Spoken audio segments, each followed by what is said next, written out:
Lindsay here, the Frugal Crafter, with Lorraine and Kathy for Ask a Crafter. Kathy's sliding off the edge again. Gotta scoot in and be cozy. We gotta be cozy here. We were talking about, before we started filming today, we're talking about the, who leaves a thumbs down. We're just curious, like, who are the dislikers out there? Yeah. Some people are really bothered by that. I see people do videos, and they'll be like, why do you give me the thumbs down? You know, what's wrong with me? You know, and I always just assume, because I'm so optimistic, that they meant to hit thumbs up, but they accidentally clicked the thumbs down by mistake. You know, I mean, because that happens. Especially if you're trying to do it on a phone or a tablet. That's what I always thought, you know. Yeah, but you can go back in and take that out, you know. Can you really? Yeah. Oh. But maybe they don't know that. I know, maybe they don't know that. They don't know that. They're on a tablet. Yeah, so I don't know who those dislikers are. And it's funny because sometimes, like, Ask a Crafter is a long video, so you gotta, you know, the video will be up for like 3 seconds and it'll see a thumbs down. It's like, what are you trigger happy? Just wait. You couldn't have watched it. There's no way. And then I'll do some videos and I'm like, I don't know if that was very good, and I'll have like no thumbs down. It's like, really? What? This was awful. Why isn't anyone thumbs downing this? So I don't know if you guys have ever seen this, but Jimmy Kimmel, which I don't watch the show very much because he can be a little rude, but he does this bit called mean tweets, and celebrities will come on and they'll read like mean tweets that people have twittered on Twitter. You know, they'll like, oh yeah, and they'll read it. It's funny, you know, and it's because the celebrities are like, Betty White was on there once. It was hilarious. So I thought, oh, wouldn't that be funny to go on and read the negative comments? But I'm like, well, you know, then would I use the person's real name, because then they might get a lot of backlash, and they'd be teased, and I don't want that to happen. But then I got this really awesome comment, and it was so funny, and I just made my day, so I thought I would share it. So it's kind of like a positive, it's not a tweet, it was a comment, but anyway, this person left a comment. I don't know if I should, I'll read it and you can tell me if I should say their name or not. And this was on my Soldering 101 for Crafters video, and it said, really good video. Just to be clear, what I'm about to say is not sarcasm. It's exactly why this video is so useful. Her workspace is a mess, she gets tangled up in tape and knocks stuff over while working, has destroyed and been burnt by equipment, and accidentally solders her piece to the clamp it's in. Is that true? I don't want to see a pristine set with pre-made demonstration pieces and a tidy crafter reciting a script and producing a perfect item in 2 minutes flat. I want to see exactly what to do, how to do it, what to use without spending a fortune, how to fix my inevitable goofs, and whether I can possibly do this craft without clearing off my kitchen table first. I am so pleased this video is on YouTube. It's exactly what I needed, and it's a Firefly reference. Awesome. So I love that. I love that. That's a good comment. Yes, yeah, yes, I like that. Because it's true. It's what really happens. Yes, it's real crafting. It's a real deal, you know? Yeah. Yeah. Yeah, not highfalutin. No Martha Stewart here. This is how it's done. Oh yeah, I get banned. She's probably the disliker. It's like Martha. She's sitting there, dislike. Well, she's having her people, and she's having her people dislike. That's why people do that. But I thought that just made my day. I'm like, but you know, if they said just to be clear, just to be clear, because if they didn't, because you can never tell when somebody types something whether they're being sarcastic people or not. Get my sarcasm at all. So that might have been mean if it didn't say that, but I thought that just made my day. That's it's because I think it should be real. You should really show what can go wrong, because people learn more from a mistake than having it go perfectly a lot of times. Definitely. At least they'll know if theirs goes wrong, why. And I do think that's part and parcel of a lot of your appeal. It's because you make it so real, and you're bringing people in who never thought there was any way that they can do it, and you show that you've been doing it for years, and you still sometimes you still solder your stuff to the clamp when it's in.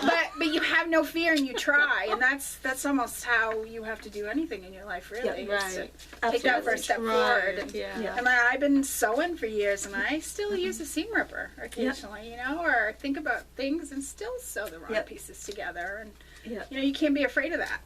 Yeah. And then you would just not take it out and turn it into something awesome. Like, nope, that's gonna be I already sit down into a hat. So, it was a sweater, now it's a hat. I'm not ripping that seam out. All right, let's get to some questions. We still have quite a few in the jar, so what do we got, Lorraine? Okay, Lexi J says, what's the difference between the different texture pastes out there? Is it just brand names? Are they really all the same? Is there a homemade version? What would you use to color over them? Watercolors, ink? alcohol inks, water-based inks. Can you pre-color them? I am finding myself very confused about the different options, but I really want to try them out. All right, well, I'll be doing a video on mediums, which are, texture paste is like a type of medium.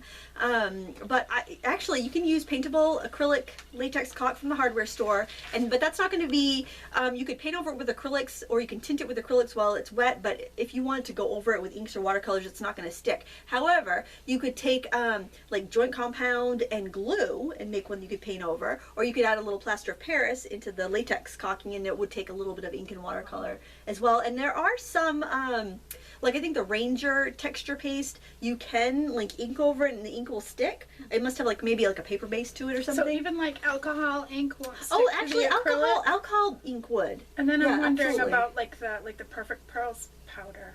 That probably won't. You'd have to like put it in here. Well, have some kind of. I think you'd still want some sort of adhesive on it. Yeah, because it's very plasticky on its own. And when you say joint compound, you mean Mud. spackling, right? I mean mud. Yeah, Not the lightweight spackling, but the actual mud. Yeah. You know? Yeah. Yeah, that's what I mean. But I will be doing a full video if it's not up already. That would be fun. I look forward. Yeah, to I'm looking watching forward that. to having I would like time to play with some of that stuff. You should come It over. sounds cool. That could be that everyone's asking for us to do a craft together. We should play with medias. I need some stencils. I got a few hundred you can borrow. I get quite a few stencils. I like stencils. J&J Winnens. Hi, you crafty foxes. Wow. You kids are a riot. Oh, thank you so much. I just had a birthday not too long ago. I'm getting AARP stuff in the mail, so I thought I was quite a ways off. I don't need to read anymore. We're all good. Yeah. I need a paper circle cutter for 1 inch to 8 inch approximately. All the research I've done make me think that they're all fairly useless. Can you recommend one? Many thanks, Jeannie. Well, when I read that, I thought, well, I heard Creative Memories is back online. You can get the blades, but I could not find the circle cutters on their website yet. So they're back online, but no circle cutters. You can buy the circle cutters like on eBay, but you'll pay through the nose. I saw another company that looked very similar called X-Cut, I believe, and I know it's available in the UK, and I don't know, I haven't seen it in stores around here. But it runs on channels, so you got all this. You got a few circles, and you got a blade that goes in the channel and cuts. Some cuts around. very creative memories like that. Yeah, it's very creative memories. Like I don't know if there's as many varieties of the size you get because there's only one blade that comes with it, as opposed to the Creative Memories has 3. So I don't know. There's the Martha Stewart one that's like a little swivel thing, and you got the circle with the holes with that you the put the blade in. yeah. But I haven't used that. Have you guys I used never that? have. No. No, I have the Fiskars one. The shape boss? Or? No, it's not. It's like part and parcel of that kind of whole deal. But no, it's got like a little orange plunger thing, and then a bar slides out, so you get the 1 to 8 inch, and then the little tiny X-Acto knife fits in it, and it comes out, and it has, or at least this one, and I don't know if they're still the same. You know, it has spots to put extra ones, and so you hold here, and then you swivel the thing. Does it work? And it does. You have to be careful to watch your blade, because like one of my blades was, I don't know if it came that way or just older, and it, like the blade was like kind of tucking in. So at some point it wasn't cutting. And I mean, there is a little margin for error. Like if you don't keep it exactly right, then you might not quite line up. But you do get, unless you're really insanely perfectionist, and most of the time it lines right up and cuts. You want to make sure you have, a level, flat surface, not bumps, and, keep your pressure even. And it does, I don't have to cut 1,000 circles every day. But are you using it on a glass mat or a self-healing mat? I've used like the Fiskars little self-healing mat, but a glass mat might be that much more effective as far as like keeping the level. Like there might be a little section that just doesn't quite hit it. So I wouldn't say it was useless, but it's not perfection all the time cutting through, and it also depends on the paper. But it's been okay, and it was. Fiskars will be easy to and find. You can and like I say, you can adjust anywhere between that like 1 to 8 inch adjusting, and that's a little hard seeing. There's an arrow kind of in it, and it's all kind of clear, but you can put a marker on it or good idea. And work. So it wasn't. All right. Well, Fiskars or Creative Memories, or if you have a die cutter, you could get a set of dies, or if electronic one, you can get pretty much any size you want. Right. Yeah. But sometimes it's just so easy to grab a tool and cut it rather than, to try to have to, mess with the die cutter. All right, Lorraine, what do you have? LMD beading and more. I have some pastel art I would like to turn into beads. What medium should I use to glue and seal the beads so the pastel dust doesn't rub off? I think you're probably going to want to use a little spray sealer before you cut and roll the beads, just because I think just handling it is going to make the pastel come off. And you could even use hairspray, I think would be fine for that. And then I would coat it with like a Minwax polyacrylic or any other water-based sealer that you like. And then gluing, you can glue it. I'll probably glue it with white glue or Mod Podge or tacky glue. However, if your paper's real thick, you probably want tacky glue just to grab it a little bit better. Yep. Nancy Reeves, could you please tell me if there is a difference between watercolor pastels and water-soluble oil pastels? They're very similar, but there is a difference. The watercolor pastels, if you think of it like a spectrum, and you've got a watercolor pencil here on one end, and you've got a water-soluble oil pastel all the way on the other end. A watercolor crayon or watercolor pastel would fall right in the middle. It's not as hard as a watercolor pencil, but it's not as soft and oily as a water-soluble oil pastel. So it's they're opaque, whereas a watercolor pencil would be a little more transparent. They're non-greasy, but they should be pretty soft. Whereas a water-soluble oil pastel will feel quite greasy, kind of like lipstick, or a gelato would kind of be more like a water-soluble oil pastel. Whereas a watercolor crayon or watercolor pastel will be drier, opaque, thick. You could lay down a lot more pigment at once. It's softer than a pencil, but not as soft as a pastel. So they're all kind of related, but it's kind of in between. The watercolor pastel is in between the oil pastel and the watercolor pencil. So it's just, they're all very similar, but hopefully that answered the question. I was trying to sneak in and be incognito, and then she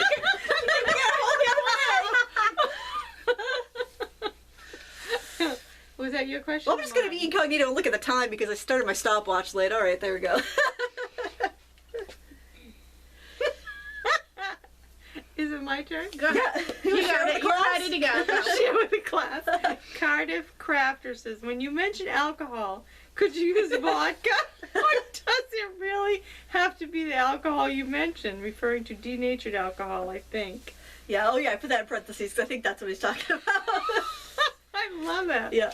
No, about now I like the regular alcohol. Yeah, I take some regular stuff too. Warm us up. Light it on fire and like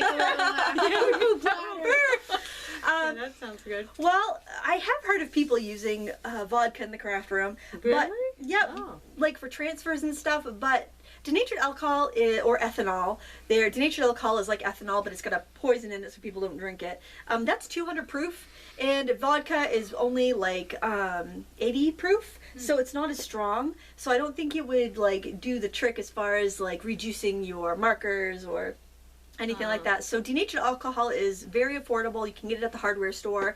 I know Cardiff Crafters from the UK, obviously, so it might be called something different over there, but I think like you could even go to the pharmacy and get like 99% rubbing alcohol, which would be, I think that would probably be the same as denatured alcohol, because you just basically want to make sure there's not that much water in it, that it's really strong. It's going to be a solvent to your alcohol markers and whatnot. So you can save the booze for drinking and use the denatured alcohol for arting. Thumbs up! Thumbs up if you like booze! Oh, what does this show come to? Oh, you know what? They're going to start running casino ads on YouTube. Do you hear about that? Really? No. Yeah, my dashboard, like when you're on YouTube and you're, doing your YouTube stuff. And you can opt out of casino ads. They're going to start running casino ads. Oh my It's like, oh wow, so hey, this would be a perfect place to place casino ads anyway, or I think online gaming casino ads. I don't know. I don't really know. Okay, I don't know. Maybe they're running ads for Foxwoods. I were local where you were. I don't know. Cody Doll, not sure if you printed out my question already, but what do I do with stamp inks that smear?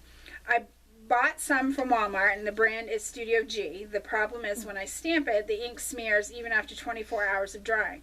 Does it need to be heat set? Will a hairdryer work? If not, then what do I do to save them if they can be saved? That has happened to me before with like the Ink It Up brand that you can get at like AC Moore in the dollar bins and stuff. What I would do, and because she's right, it won't. Sometimes it'll be days and it won't dry. You can, after you stamp with it, you could take like a little cotton ball and like swipe it on some chalk and pounce it on there, and that will set it. And it'll actually deepen the color too. So if you're not crazy about the color that it's stamped and you want a little more of this or a little more of that, you can pounce on that color ink. And when it comes time to refill, take liquid, it's called gouache. It's an opaque watercolor, and I've done a video on how to make your own pigment ink. But instead of adding gouache and glycerin, which is my recipe for homemade pigment ink, just take a little gouache on its own, put a little dab of it on there, like maybe a pea-sized drop, and work it back and forth in there with an old credit card, and it'll absorb some of the glycerin in there, which is they've got the glycerin to pigment ratio off, and that's why it's not drying. It will soak up that extra like oily glycerin, and then when you go stamp with it, it'll be much better. I did that with a white ink pad. I just add pure white gouache to it, and it stamps so nicely now, and it's such a nice opaque color. But that's how you can fix it and how you can deal with it until you get ready to re-ink it. Okay. So heat setting doesn't. It really does. You know, it hasn't dried it out enough. I've had that same problem. I would still pounce it with a chalk and then heat set it, you know, just to be safe if you want to. But I think it's just some ink pads I don't have any of those. I just have the color box ones. Yeah, those are real good. Color box are the good expensive inks, but there's like a lot of kind of dollar brands. Right, they are. They're nice. I've seen them. But yeah, and sometimes they're off. You know, the mixtures are off. So that's how you fix it. Linda Too-Will. Hey, funny ladies, I have 2 questions. 1, where do you find a coupon for Blitzy? And 2, you once mentioned a frugal alternative to the Ranger Ink Essential Non-Stick Craft Mat. Would you repeat that product name and where you purchased it? Thank you so much. Sure. Blitzy, if you don't know, is like it's an online site that sells discounted materials, art materials, and I think there's usually like a time limit, or like they run out quickly. I think they're kind of like a clearinghouse.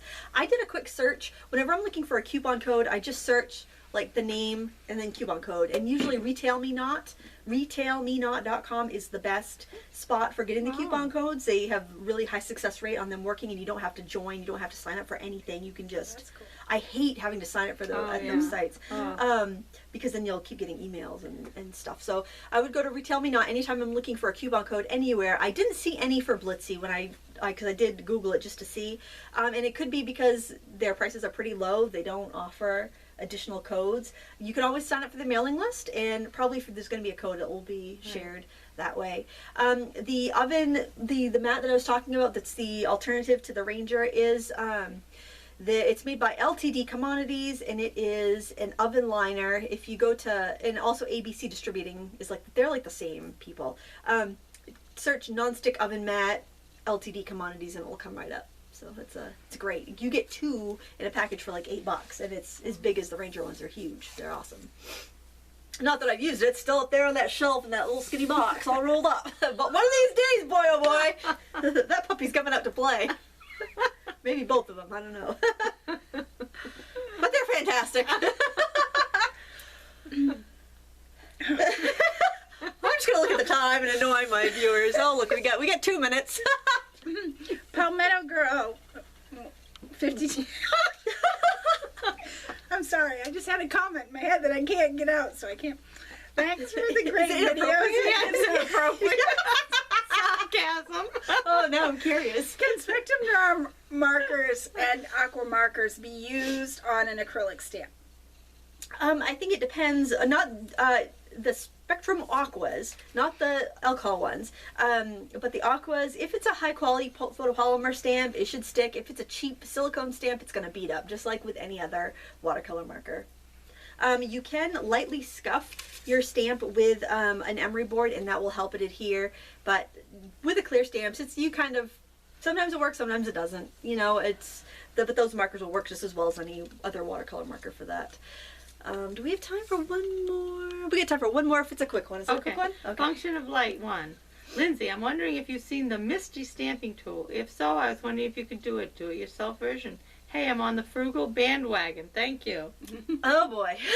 I'm going to do a video on some do-it-yourself stamp positioning tools, not the Misty per se, but that will be coming up in an upcoming video if it's not up already. So I want to thank you guys so much for watching. Please give us a thumbs up if you like this sort of nonsense and shenanigans that we provide you every week. And thank you so much for watching. Share it with your friends. Until next time, happy crafting.